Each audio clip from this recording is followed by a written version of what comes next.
कि अगर आपको सिस्टम के साथ रहना है तो याद करना, हम उन नियम और कानून को मानना शुरू करें। कानून का राज होगा, कानून के राज को सबको समान रूप से लागू करेंगे। नमाज पढ़नी आवश्यक है, आप शिफ्ट में पढ़िए, हम उसको रोकेंगे नहीं, लेकिन सड़क पर नहीं, हम सड़क को बाधित नहीं करने देंगे।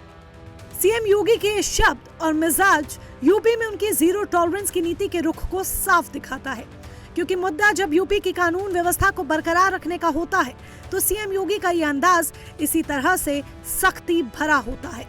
तीखे तेवर और साफ संदेश के साथ आया सीएम योगी का ये बयान बेशक चंद दिनों पुराना है, लेकिन सीएम योगी ने अपने बयान में जो ऐलान किया वो अब यूपी में जमीन पर भी उतरने जा रहा है। दरअसल 28 मई को बकरीद का त्योहार आ रहा है। बाजारों की रौनक को देखकर इस त्योहार की अहमियत को आसानी से समझा जा सकता है। ऐसे में त्योहारों के दौरान कानून व्यवस्था को मजबूत रखने के लिए सीएम योगी ने खुद जिम्मा संभालते हुए एक बड़ी समीक्षा बैठक कर कई अहम निर्देशों को जारी किया। सीएम योगी ने रविवार को आगामी त्योहारों और कानून व्यवस्था को लेकर कड़े तेवर दिखाए। सीएम ने साफ निर्देश दिया कि सड़क जाम कर नमाज पढ़ने की अनुमति बिल्कुल नहीं होगी। सभी धार्मिक आयोजन केवल उनके परंपरागत और निर्धारित स्थानों पर ही किए जाने चाहिए। सार्वजनिक स्थलों पर कुर्बानी देने की अनुमति नहीं दी जाएगी। प्रतिबंधित पशुओं की कुर्बानी को लेकर जीरो टॉलरेंस की नीति अपनाने का आदेश दिया। नियम न मानने वालों के खिलाफ कठोरतम कार्रवाई होगी। अवैध स्लॉटर हाउस और खुले में मांस बेचने वालों के खिलाफ तत्काल कड़ी कार्रवाई करने के निर्देश दिए। सीएम योगी के निर्देश यूपी में लोगों की सुविधा के साथ त्योहारों के दौरान शांति को बनाए रखने के लिहाज से लिए गए हैं। हालांकि सीएम के निर्देशों का असर यूपी के सियासी गलियारों में खूब हलचल देखने को मिल रही है, जिसने इस भीषण गर्मी के साथ यूपी में सियासी तापमान को भी बढ़ा दिया है। देखिए, हर आदमी की अपनी आस्था है, हर आदमी का अपना धर्म है, हर आदमी का अपना पूजा पाठ करने का तरीका है। किसी के पूजा पाठ पे, किसी के नमाज पे इस तरीके की पाबंदी लगाना ही उचित। अगर किसी धर्म विशेष को टारगेट करके इस तरीके की बात करेगा तो संविधान के विरोध में होगा, और इससे हमारा ये आरोप पुष्ट होता है कि भारतीय जनता पार्टी संविधान बदलना चाहती है।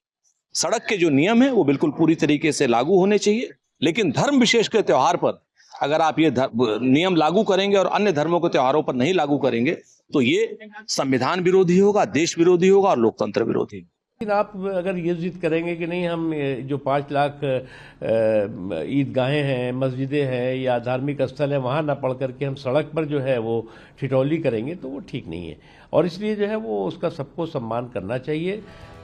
ऐसा पहली बार नहीं हुआ कि त्योहारों के चलते यूपी में कानून व्यवस्था और सख्त की गई है।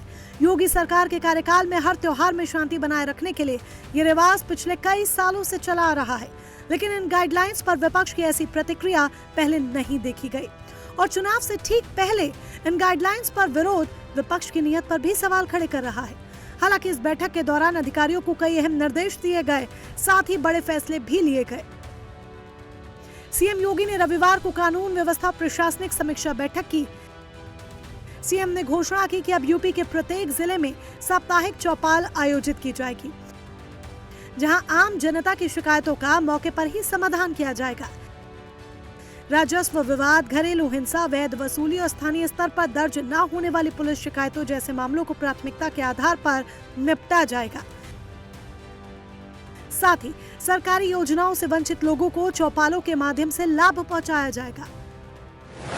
मुख्यमंत्री ने स्पष्ट कहा कि IGRS पोर्टल और सीएम हेल्पलाइन पर मिलने वाली शिकायतों में लापरवाही न बरती जाए। आगामी गंगा दशहरा और बकरीद को लेकर सीएम ने अधिकारियों को विशेष सतर्कता बरतने के निर्देश दिए। मुख्यमंत्री ने निर्देश दिए कि खुले में मांस की बिक्री नहीं होनी चाहिए। अवैध स्लॉटर हाउस किसी भी हालत में संचालित ना हो। उधर बैठक में सड़क सुरक्षा और अपराध नियंत्रण पर भी चर्चा हुई। बिना नंबर प्लेट वाले वाहनों के खिलाफ अभियान चलाने के आदेश दिए गए। सरकार ने भूमाफियाओं के खिलाफ अभियान तेज करने के निर्देश दिए। सीएम ने साफ कहा कि अवैध कब्जा करने वालों पर कार्रवाई की जाएगी।